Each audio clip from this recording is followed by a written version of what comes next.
Hello, everyone. Hello. What's up? All right.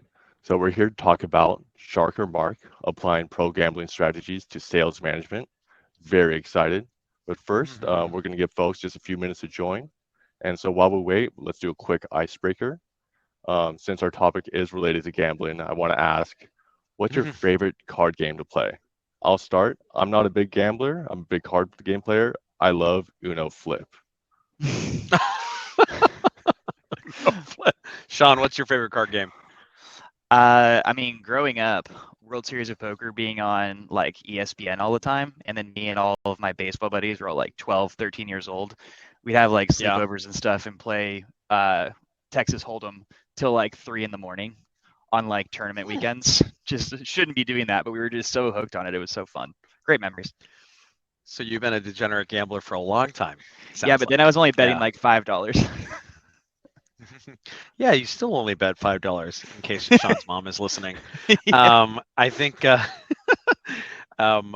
think my favorite card game right now. Well, I have a 5-year-old, so obviously War and Go Fish are popular ones. But I think Cards Against Humanity is it was probably my favorite Nice. card game because like I don't know, I have a disgusting sense of humor. So there you go.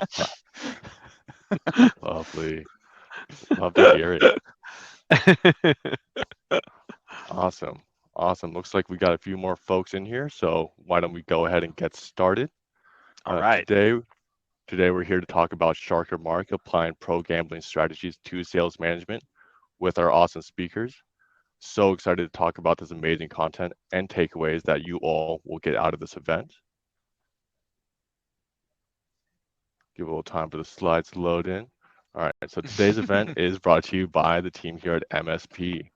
For those of you who are not familiar with Modern Sales Pros, it's the largest and highest quality community for those in sales management, sales leadership, sales and revenue operations, and sales enablement, aka our Modern Sales Pros. Our mission is to create an environment for our members to answer questions they struggle to solve on their own and help them see around corners they may not know about.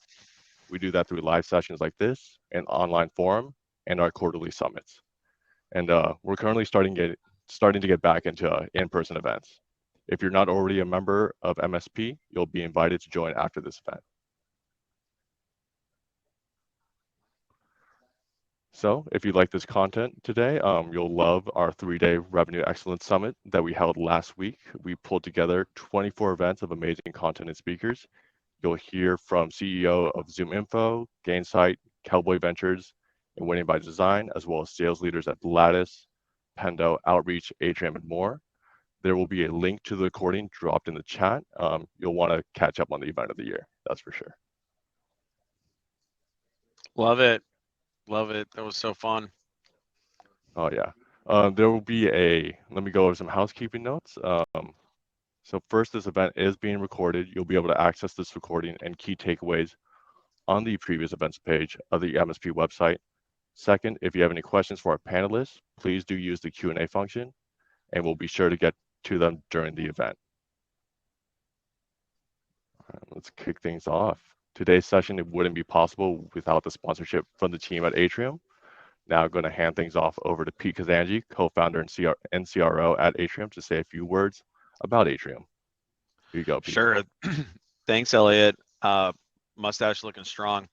Yeah. Hey, everyone. My name's Pete Kazanji. We'll get into a little bit more introductions here in a second. But my Atrium is a data-driven sales management software company.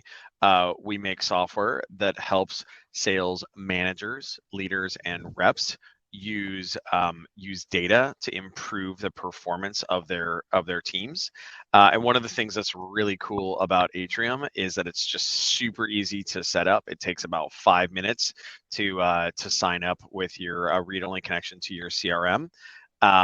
And presto changer, you have a world-class analytics harness with Atrium monitoring dozens and dozens and dozens of important KPIs to help you understand where your reps are having success, where there are shortfalls, et cetera, et cetera. So that's a little bit on us. I am excited / trepidatious about this presentation because I put it together the other day and I haven't done it yet. So Sean, when I go to screw it up, you're gonna save me, right? Absolutely, that's what I'm here for. Absolutely not. Absolutely not. I'm gonna let you twist in the wind and eat it. So a little bit on me, as Elliot so graciously noted earlier. I am one of the founders of Atrium. I also lead our go-to-market function here. Prior to that, I actually was a founder of a software company called TalentBin. TalentBin was a recruiting software company that was acquired by Monster Worldwide in 2014. And that's really where I went from being a business generalist founder to our first seller, first sales manager, first sales leader. And then when we were acquired by Monster, I was responsible for new product sales for a 1,000-person sales organization. So think a little bit about sales. Also wrote a book on startup sales called Founding Sales, and started MSP as well. So and with me is my illustrious colleague Sean Cardenas. Sean is a sales manager here. Sean, you want to give folks a little bit of a context on what you spend your time doing here at Atrium, what you've worked on before? Sure thing. Yeah. So going over a little over 3.5 years now here working with Pete over at Atrium. Started as a rep for the last 3 years, and now I am managing a team of 6 over here using Atrium. And prior to that, and part of the reason I got brought onto this, I worked for a company called TrackMan. For those of you like golf fans out there, you're probably familiar. If you're ever in a simulator, it's been a TrackMan radar. But what people don't know is it's also the thing that measures what happens on a baseball field, of like how hard somebody hits the ball, how many times the ball spins on a curveball that a pitcher throws. And so I have this like deep passion for sports analytics. And I love the cool guy asterisk there, which actually just means degenerate gambler. That's a nice touch there, boss. Nice. Yeah, and I think I'm excited for Sean to be here today, not just because he is very data-driven sales manager that like not only sells Atrium, but of course uses Atrium to manage his team. I think you have 7 sellers, 6. and and and of course gets to work with hundreds and hundreds of modern sales organizations who are changing the way that they manage by managing by metrics, managing by data. And also Sean likes to he likes to play the ponies. Sorry, not the ponies. He likes to do sports gambling as well. So a lot of the slides that were in here came from me being coached up by Sean. So I'm really excited for his color commentary. If folks are interested, we have a fun little kind of offer that we put together here for folks. There's a book on, it's actually the story of the MIT blackjack team. It's called Bringing Down the House. I remember reading this. It's about 10 years old, but it's like a super classic. We're going to be talking a little bit about how you can use data and metrics to beat the house in a little bit here with respect to card gambling, but also sports gambling as well. And then, of course, data in sales. But we're happy to give out copies of that. Also, copies of Crushing Quota, Michelle Vazana's fantastic data-driven sales management book. And we also just got a bunch of these super awesome sales nerd hats in. I don't have mine on because one of our CSMs stole it from me.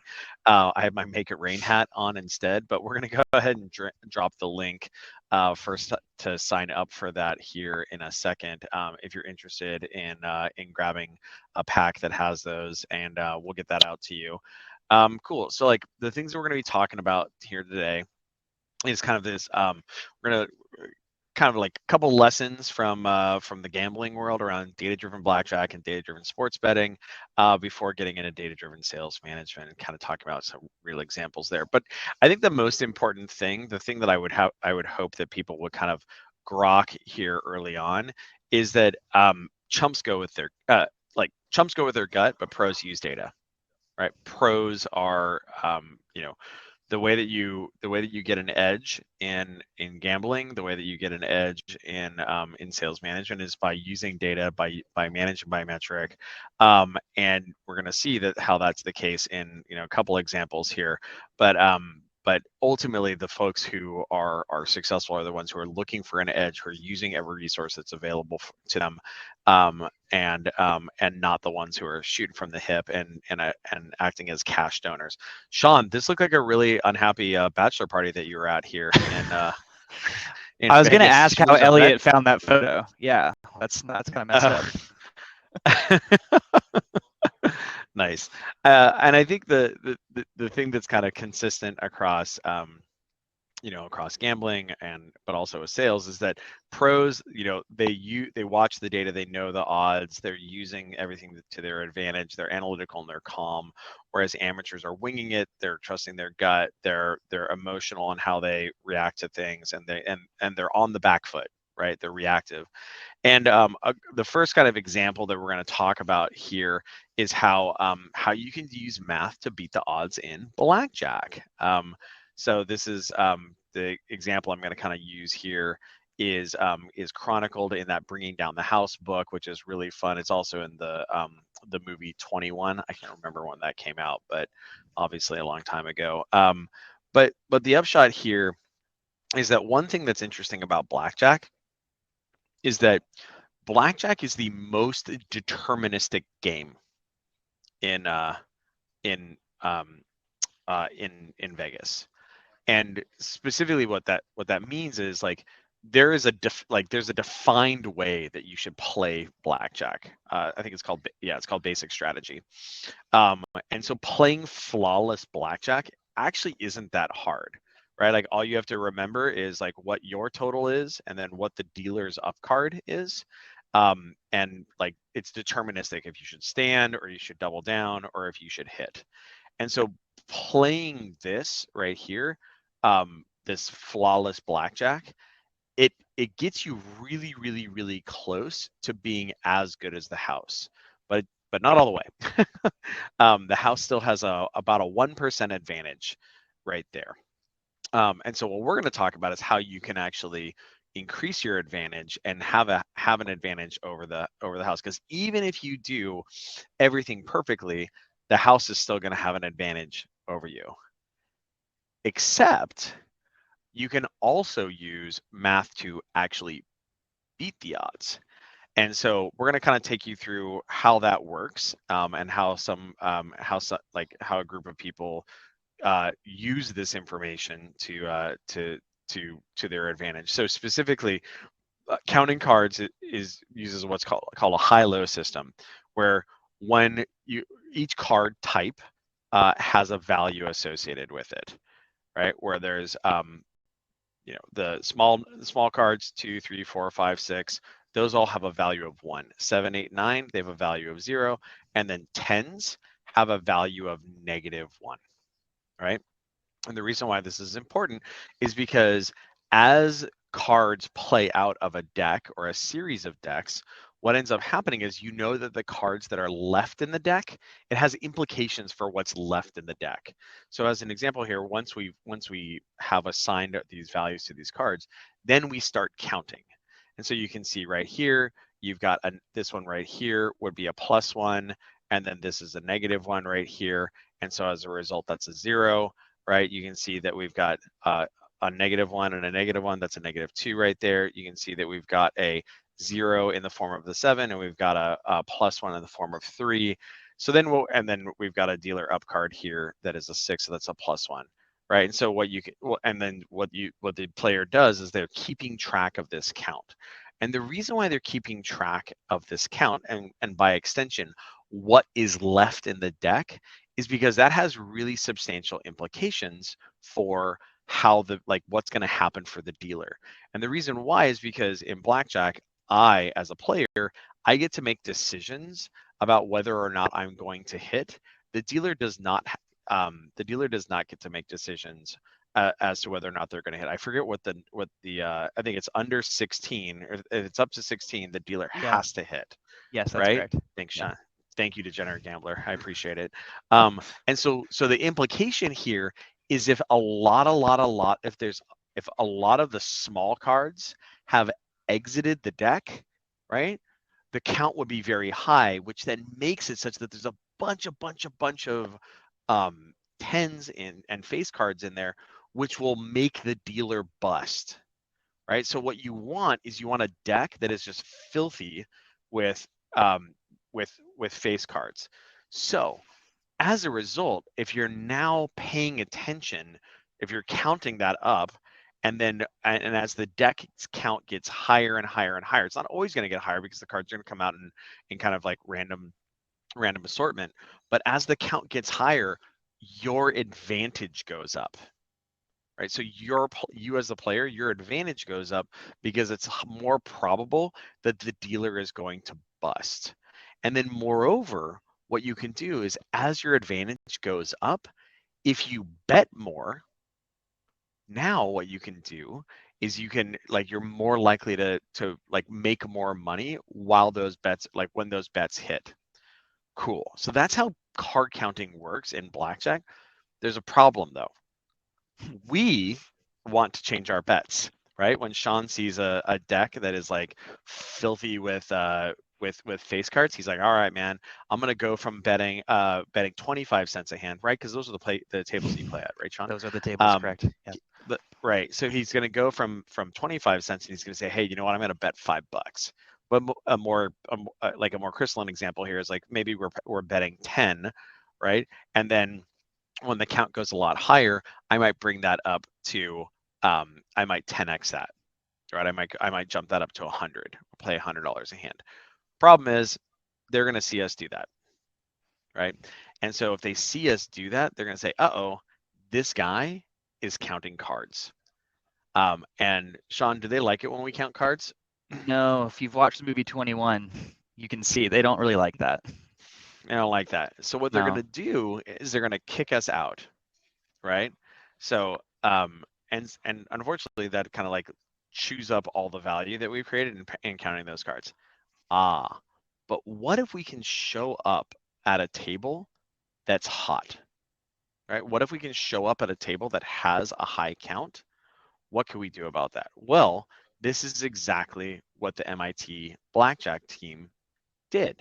Is what they did was they had a bunch of players who were sitting at various tables, just doing the minimum bets, or even sitting back and just counting the cards as they came across the table without playing. But generally, they were playing. And then what they would do is they would signal in someone who was not at the table to come to a high count table, and that person would show up and they'd immediately start betting high. So the person who's sitting there, they were doing like $10 a hand, $10 a hand, $10 a hand, $10 a hand, and then lo and behold, I think they called him a gorilla in the show or in the book. He or she would show up and start throwing down like $200 a hand, right? And that as a result, and now still playing flawless blackjack per here, but now they showed up and they're betting $200 a hand on a table that has a super high count. And so what that means is that they're going to be betting much higher numbers of higher amounts of money at an advantage, right? At a higher advantage right here. And so if I sit at a plus 10 table and bet a bunch of money, well, guess what? Over time, I'm gonna pull in more than I'm going to lose in a very substantial fashion. So just to kind of make, kind of give an example here, the typical advantage of a player is going to, as playing flawless blackjack, as we kind of discussed here, is going to be -1%. And so if they play 100 hands where they're betting per hand $20, over 100 hands, they're probably going to lose $20, right? Because they're going to lose 1% of those hands, right? They're going to win. Moreover, they're gonna net. They're not gonna lose 1% of their hands. It's gonna be 49-51, right?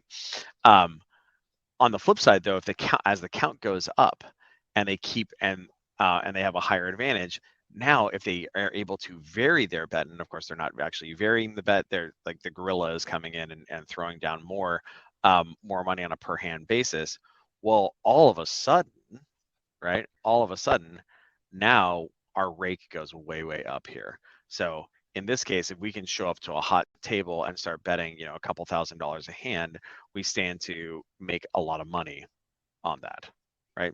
So Sean, is this what you did recently when you were in Vegas?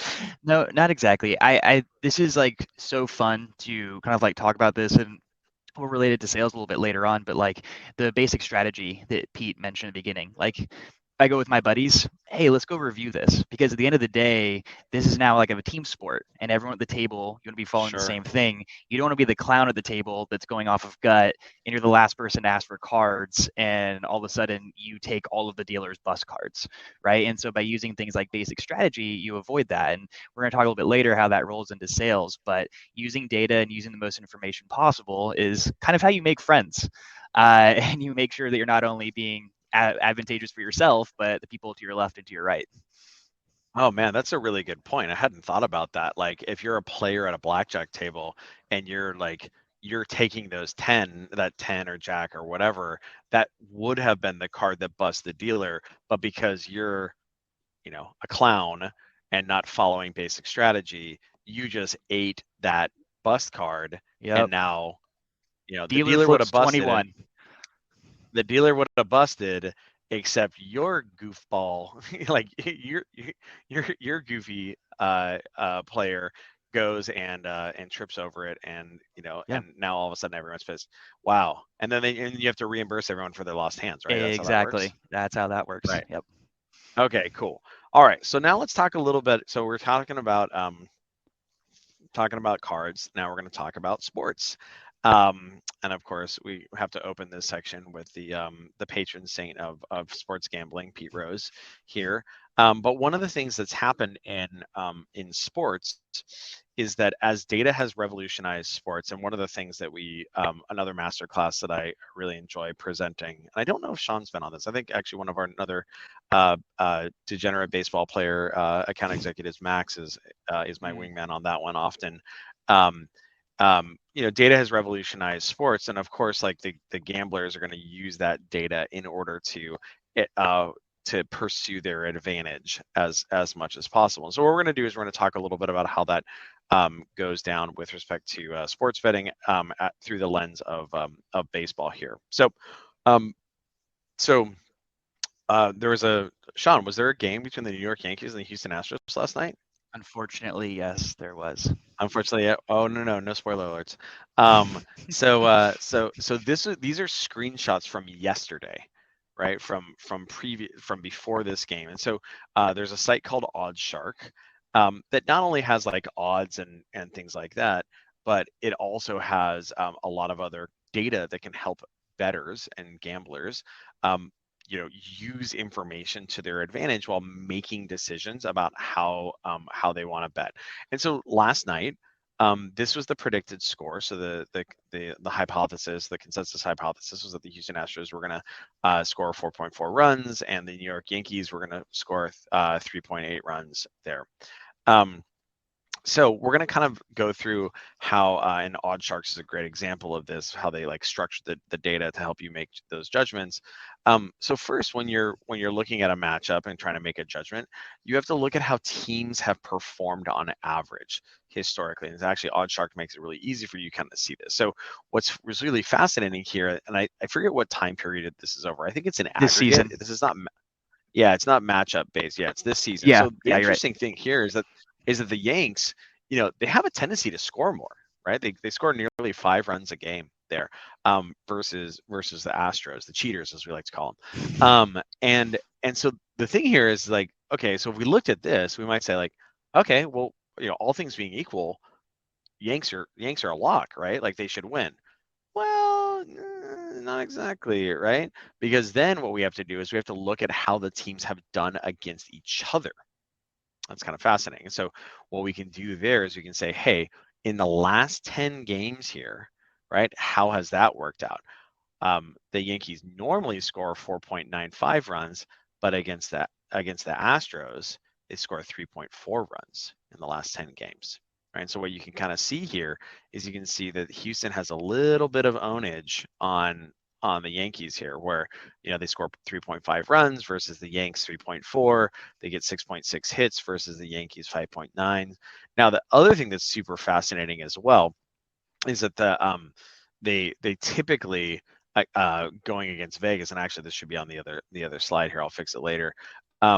They do when these guys play each other, they actually have a tendency to go under the over/under. So the over/under, of course, is, like the Vegas is making a judgment about how many runs are going to be scored, and so will the two teams score more than those number of runs or less than those number of runs? And so in this case, because these guys are 3-6-1, that means that out of the last 10 games, 3 of the times they've gone over the over/under, 6 of the times they've gone under the over/under, and 1 of the times they hit it right on the nose. And so the interesting thing here is that it's typically like these guys have a tendency to score less than Vegas is anticipating, which is kind of a fascinating thing there. The last thing that you're going to want to look at is how teams have done against Vegas. So this is how teams have performed historically. This is how teams have done against each other. But then there's also Vegas making a judgment about these teams, and then how the teams have done against that. So it's essentially, it's like a little meta there. And so the fascinating thing here is that Vegas has the tendency to read the Astros right. So as the favorite, right? So in the situation where Houston is the favorite, they actually win 99 versus 43 times. So in this case, what's interesting is like Vegas is like pretty right about them, pretty right against them. The other thing is that when you look at against the spread, right? So ATS stands for against the spread. The fascinating thing here is that Houston has a tendency to get over the spread. So 87 versus 78 times, right? They overshoot the spread. So they achieve more than was anticipated. Whereas the Yankees have a tendency to underachieve the spread here, which is kind of a fascinating thing. And Sean, is this just because like everybody just thinks Sean's a big Yankees fan. Is this because like everybody thinks that the Yankees slap because like I mean they are the winningest Right. baseball team. They are the greatest franchise in the history of baseball. Right. But that doesn't necessarily mean that they're going to win today. Or like where does this come from? You think?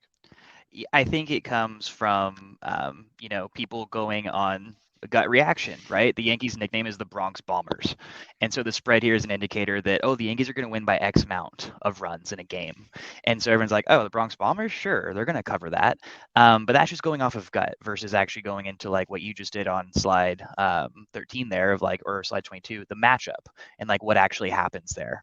So that's where that comes from. People just going off of gut instinct, going off of historically. The Yankees hit tons of home runs. Of course they'll cover. Yeah, got it. Yeah. And so the interesting thing about this, so if you look at like kind of the data that we just went through, like, yeah, the Yankees have a tendency to score more in general, but not against the Astros, right? Not against the Astros.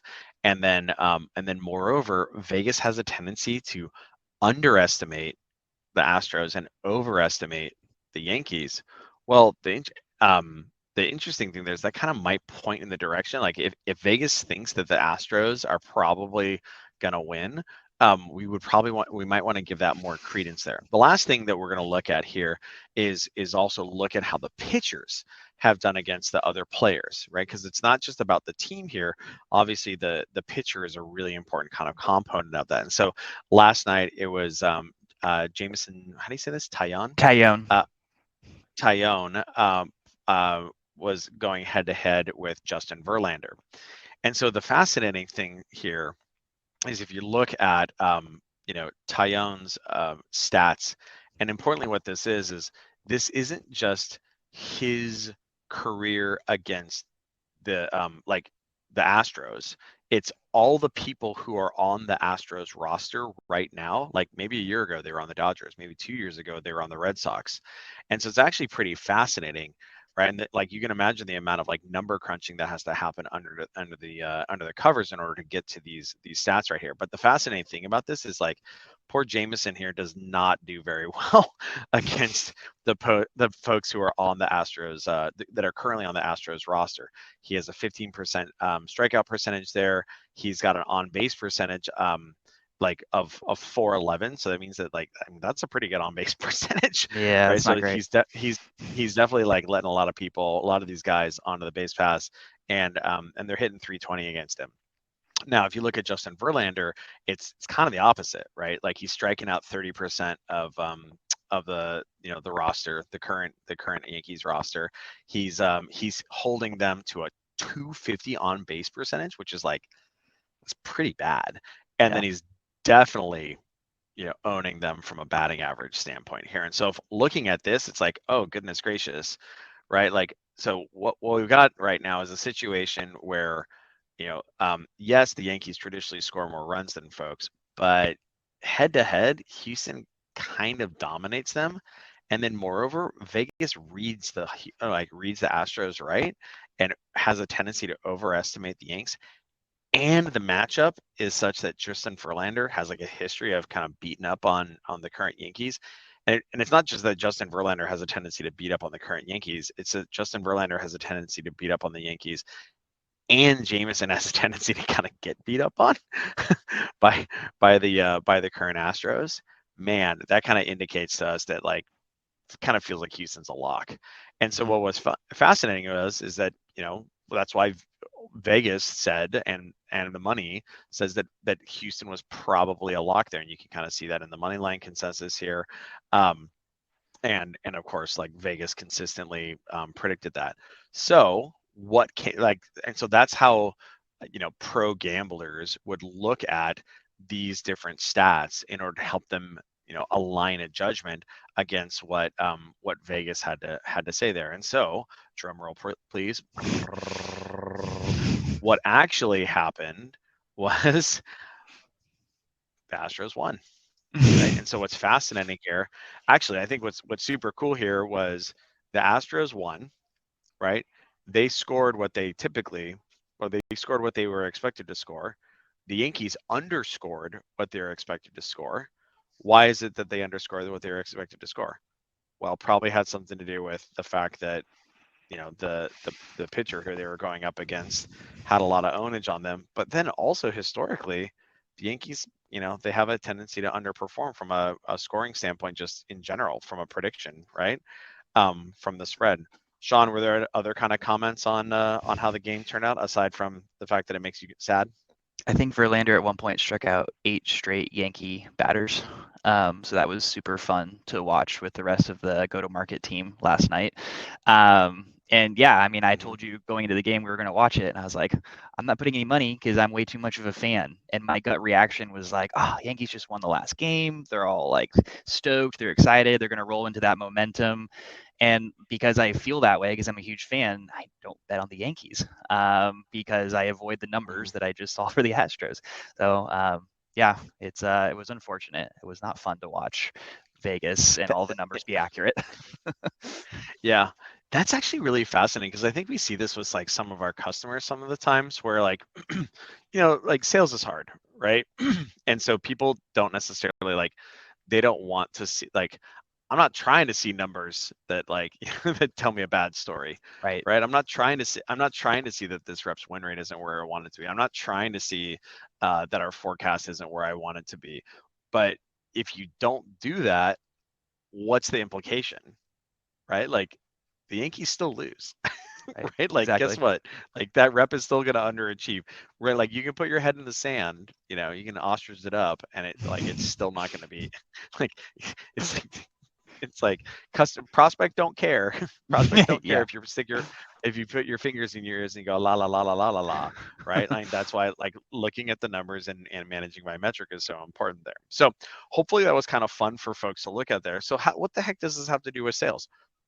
So I think the important thing here is like, look, it's time for us to join the 21st century in sales, right? So you can see that anytime there's a situation where there's data available, right, that can be a source of advantage, if you're not using it as a source of advantage, like our buddy Kurt Russell there, or Alec Baldwin, you're leaving money on the table. And so you can kind of see this in the case of gambling, right? Where like there's lots of data available to us in gambling. Like, there's lots and lots of, in blackjack, there's lots of hands that are showing up, right? That like, we know the way that we're supposed to be running our sales process, or in this case, our betting process.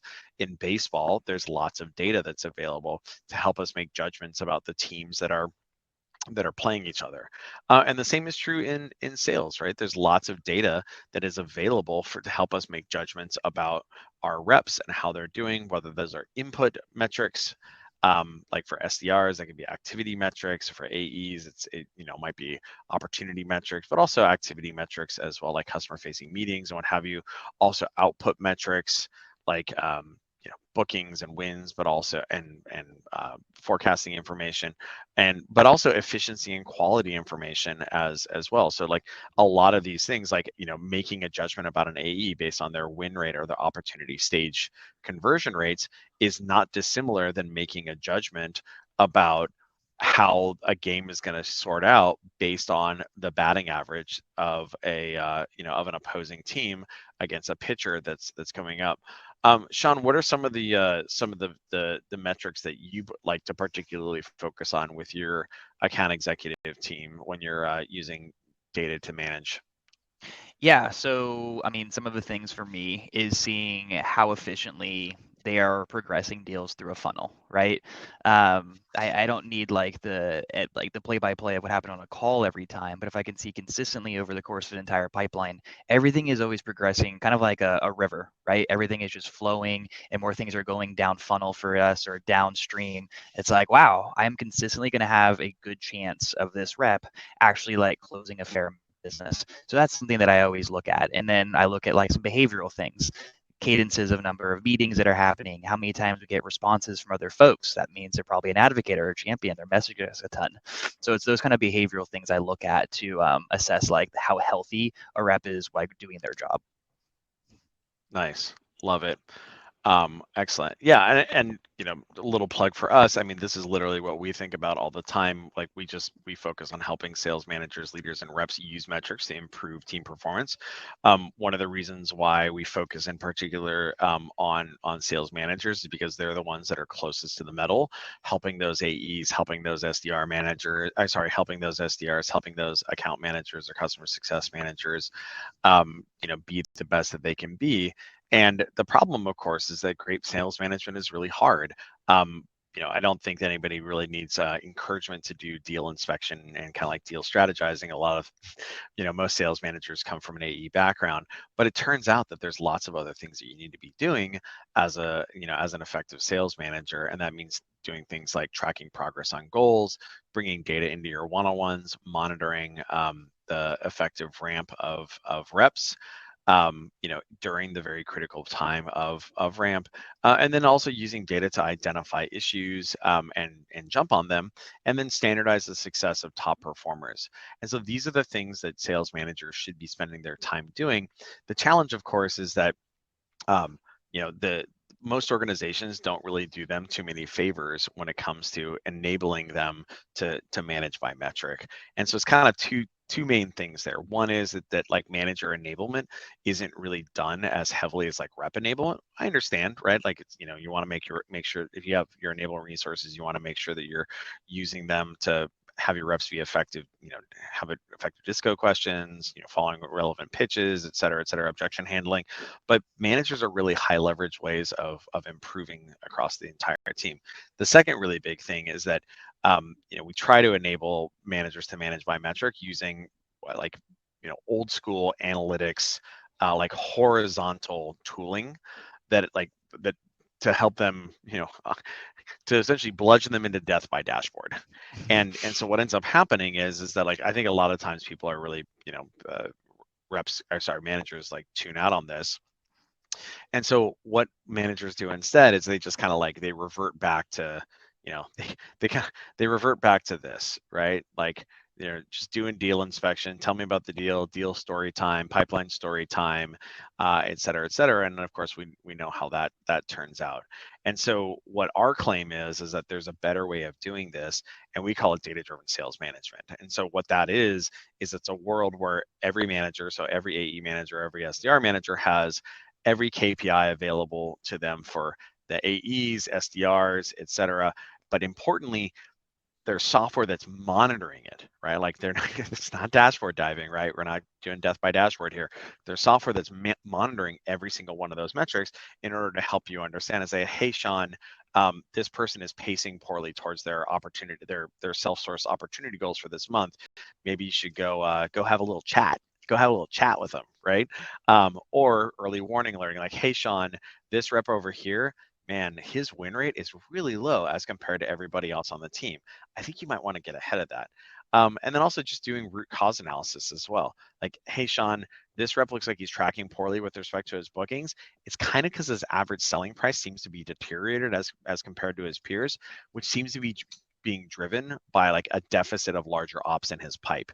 Man, we got to get this guy some bigger ops here, because if we don't, he's not going to get to where we need to be. I have So a this is whale of exactly things what to he, work on now. Holy cow. I know. I just like bunch of to-dos. I'm sorry, man. I'm sorry. Um, all Shaw's reps are perfect. So so the way this is what Atrium does is it does exactly this. It pays attention to all those metrics and it helps you do exactly that. Like, hey, this rep's off with respect to win rate compared to his peers. This rep is ramping behind on pipeline. This rep is taking care of business and tracking way ahead of their goals. And so what's really powerful about this is by bringing to bear this sort of data, you can change the behavior. Like if you have a manager who is able to then who consumes this and then leverages it, you're able to change rep behavior and drive better performance. And so, some examples of this from some of our customers.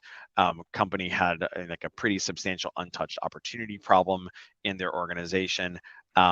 After Atrium, they were able to clean up their pipeline because they could see which of the reps were kind of being naughty with respect to their pipeline management, right? And so what came out of that was a rise in win rate that turns out, like, if you manage your ops better, your win rate goes up. Who'd have thought, right? And that drove a bunch of incremental bookings. And the same is kind of true on the SDR side.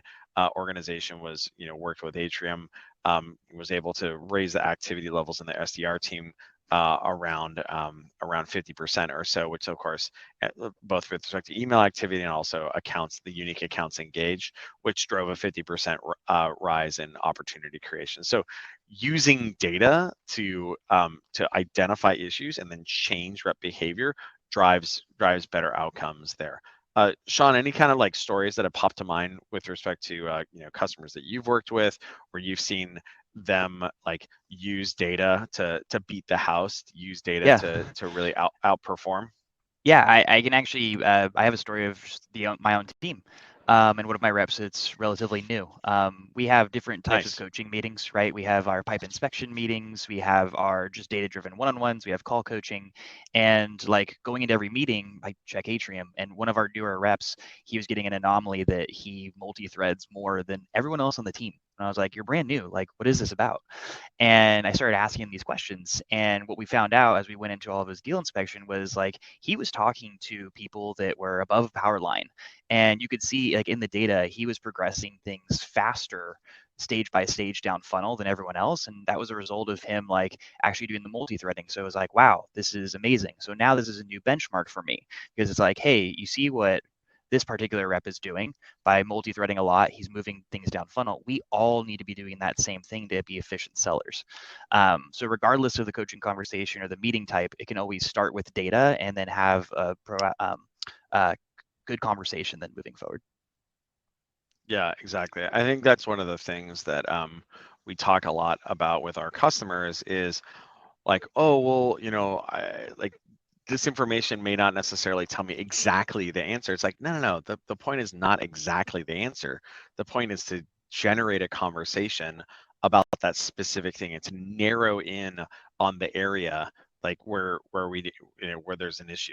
And I guess, you to extend it back up to this, you could imagine a situation where using data to say, hey, maybe we shouldn't start Tyone against the Astros if he's so lit up, right? Yeah. Like you can make a judgment, you can change the future. And this is the thing that's really impactful about data-driven sales management is like, forecasting is all well and good, but it's literally just telling you like where you're probably going to land. Like we're going to be we want to be unsatisfied with that. We want to say, hey, how do we make that better? right? And the way that we make that better is by changing the behavior on our reps and making them better. And the only way that we're going to be able to do that is kind of see where their issues are there. So we're going to talk a little bit about what some of this data-driven sales management kind of like coaching in practice here. Maybe first what we can kind of define is like what we think about as coaching versus not. Coaching should be really focused on opening with an observation that ideally is grounded in data, and then also providing, like, eliciting a conversation and being very concrete about it. So a good example of this would be something that's not coaching would be like, hey Sean, when's the Lockheed deal coming in? Right? Not super helpful. Versus, hey, what's concerning you about the Lockheed deal? I noticed that we seem to only be engaged with 3 contacts there. Normally with a deal this size, we're probably engaged with more like 7 people. What's Right? So blocking starting you? with How can data. I help you get to more people? There's coaching. Yeah, exactly. So like open their eyes. And this is actually why one of my favorite sales management books is 5 Secrets of the Sales Coach by Corey Bray and Hillman Sori. That they have a framework called Coach, and it's kind of it's a little bit like Medic, but for sales, for like sales management, where by asking provocative, like probing discovery questions with your reps, not just with respect to like a specific deal, but it might, like something like this, like, hey Sean, if you're like some of my reps, your meeting volumes might be a little bit low than usual. What might be contributing to that? What do you think would be the negative implication associated with that? What do you think what the positive outcomes would be if we were able to change that, right? And so if you can apply this thinking to your coaching, one, you should be starting with data, because it generates, like, because it hones you in on where you should be, like where that potential problem is. It kickstarts that conversation, and then and it helps you kind of resolves the biggest issues there. What's your kind of like favorite coaching thing that you've been doing these days, Sean? Oh gosh. Well, one thing right now to focus like with the team, looking at how well some are like converting through certain stages, and so there's some like critical events that have to happen on each one. So what's like fun and everything that like we always track is how well we're either progressing deals to a certain stage, what our conversion rate is on that, and then we get to dive into like, okay, what did we do well? What could we have done a little bit better on? And then like making notes of those things and then like progressing forward. So like on my team right now, that's something that's super fun, and it makes us go into a call recording system right afterwards. It's like I know exactly which Mm-hmm. call to go listen to, which makes things really effective and fun. Yeah, for sure. Yeah, I think that, like, call recording has always kind of been challenging because I mean, it's great for reps, right? Because like they can jump back in there and be like, yeah, when is the CFO coming back from paternity leave? But the notion of a manager going and so like, which calls do you listen to, right? Even if you're going to listen to them at 2x, like, do I listen to all the calls for all the reps? I have 1,000 in my See, library right now in course. How the heck am I going to listen to all of those? yeah, exactly. Versus saying, hey, like, where's the specific area that we want to tackle? And so one of the I actually stole this from Michelle Vazana, who's fantastic. She's the woman who is the author of Crushing Quota. Again, if you'd like a copy of these books and a fancy pants sales nerd hat, we'll go ahead and drop that link here. But one of the things that she talks about in a presentation she does is using this OODA loop approach. So observe, orient, decide, and act, right? And so this actually comes from an air-to-air combat doctrine concept that was kind of created by this guy John Boyd here. But the idea here is that what we're going to do in order to make sense about a world, or make sense about a situation, and then drive action, is we're going to observe, orient, decide, and act. And so observe means I'm going to see what's happening in the world, right? In the case if you're a fighter pilot, you're going to look around and see where the opponent is, etc. And in our case, as sales managers, we're going to observe what's happening with our team, ideally by consuming metrics and understanding where various folks have shortfalls. Then we're going to orient.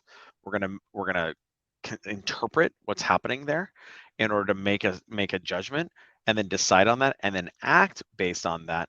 And then acting is insufficient by itself. Now we have to loop back and say, hey, did that fix, right? Did that, like, was that a correct hypothesis? Did that fix? Can we move on to the next thing, or do we have to keep honey badgering this thing, right? And so in this case, like, to use an example here, actually maybe this example right here, saying, hey, this organization seems to have an untouched opportunity problem here. You know what?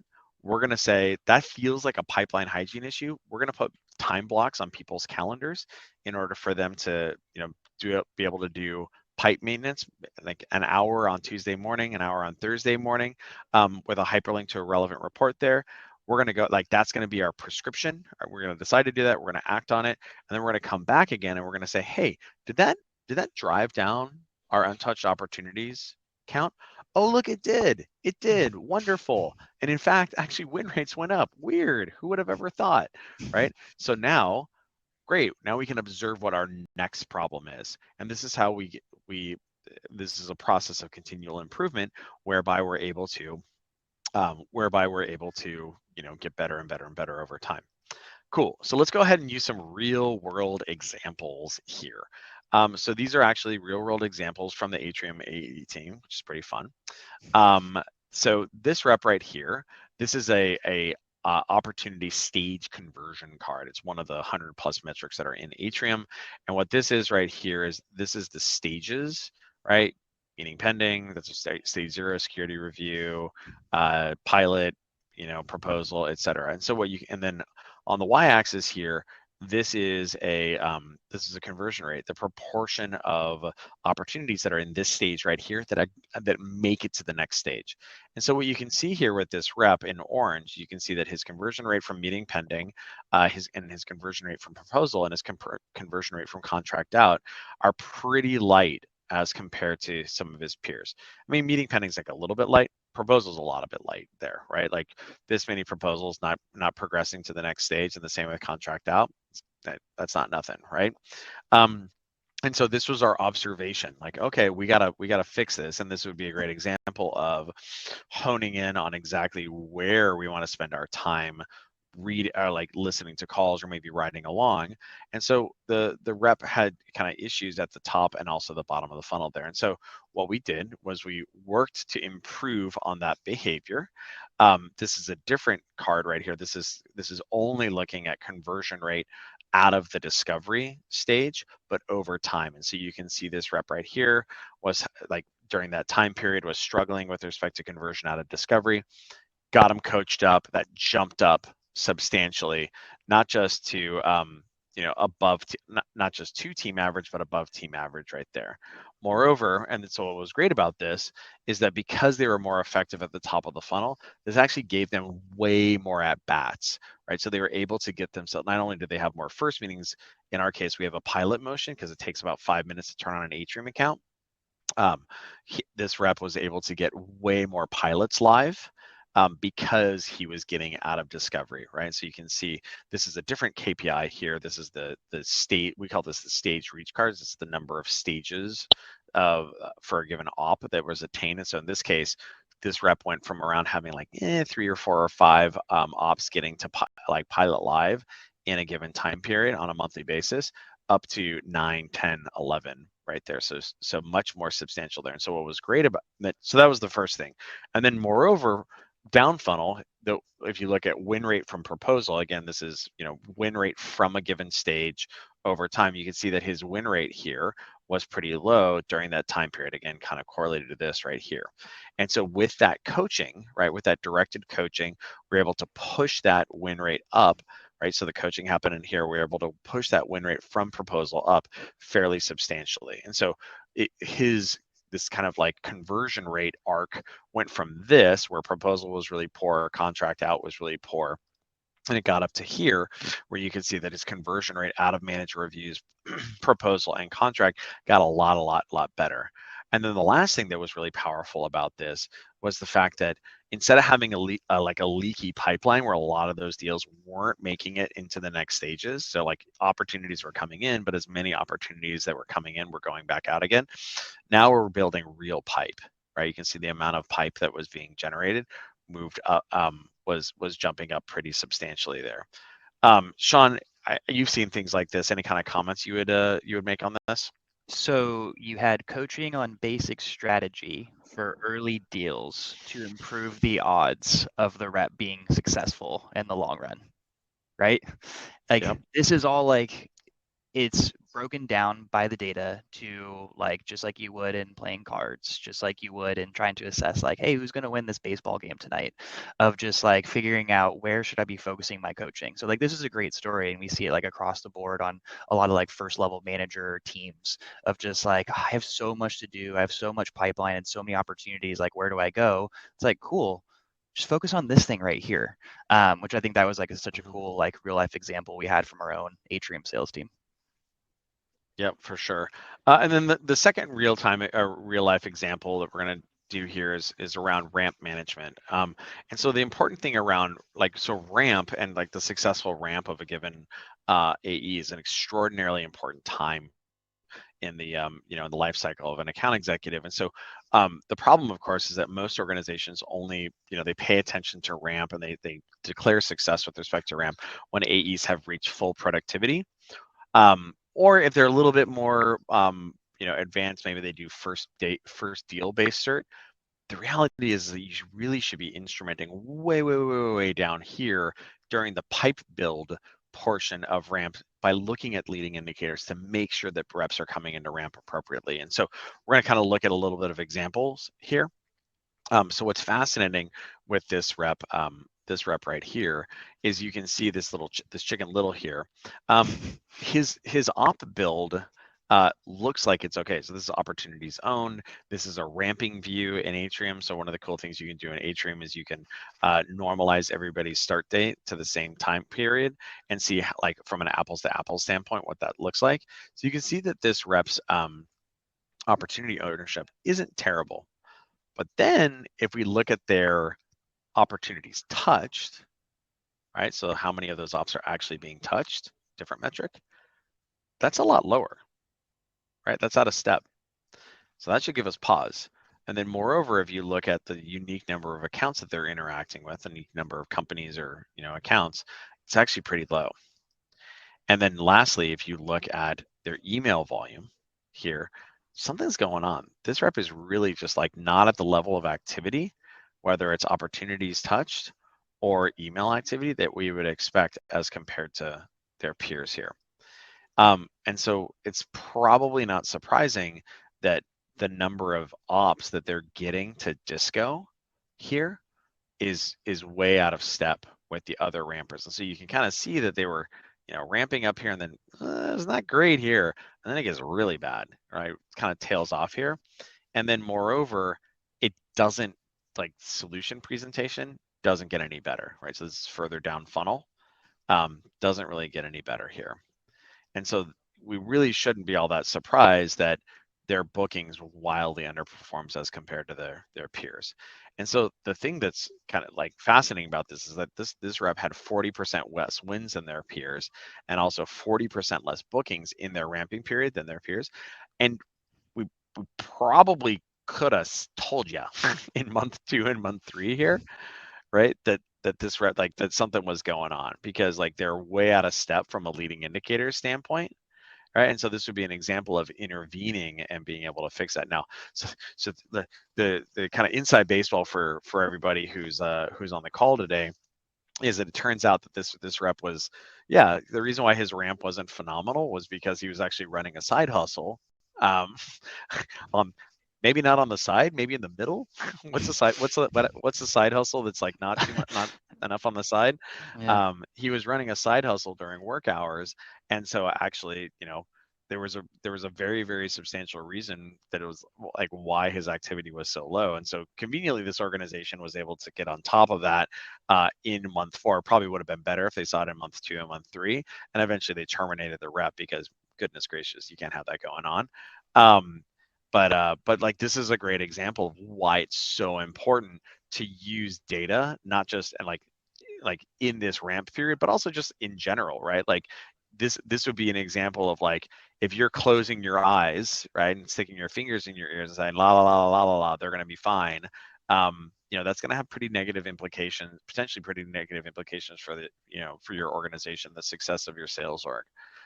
Sean, you have any kind of like parting thoughts on this before we wrap up?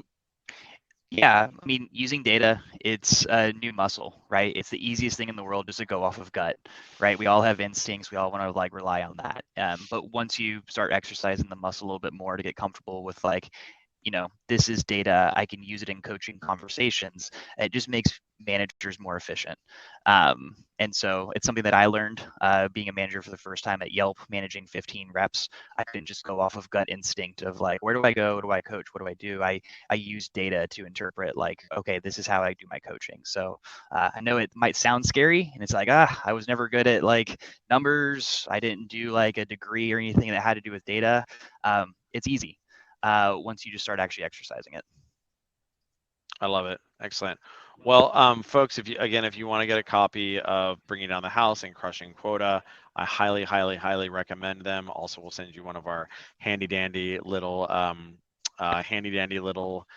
sales nerds hats there. But otherwise, I hope everyone had a really good time here. And oh, hi, Elliot, you're back. Hello. I am. Hello, hello. Yes. 1 second here, guys. So yes, we're going to be wrapping things up. First, obviously, want to thank everyone for attending. We've loved having you here, and thank you to our wonderful sponsor here, Atrium. They've been doing great. Make sure to check them out. Books and hat that are pictured here are the link to get those is in the chat. Thank you to Pete and Sean for providing this great content. Recordings and key takeaways will be available on the site shortly. Don't forget to check out our upcoming events and stay safe.